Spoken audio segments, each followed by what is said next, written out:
Hello guys! Magbubukas tayo ng langka at ipiprito natin ito. Ang tawag nila dito yan ay champada na sa atin naman ay langka.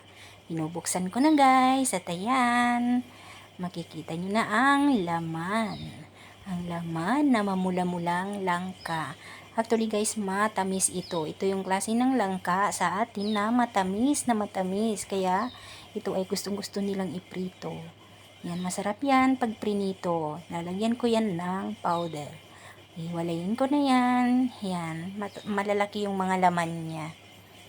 Yan, binili ng amo ko kahapon. At ito, ipiprito ko siya ngayon. At syempre, yan ang agahan ni Lola. Ayan, ang champada o langka sa atin. Ang champada. Ayan na. At yan ay hahaluan ko ng powder at ipiprito natin siya. Ayan, ihalo ko na yung powder na harina.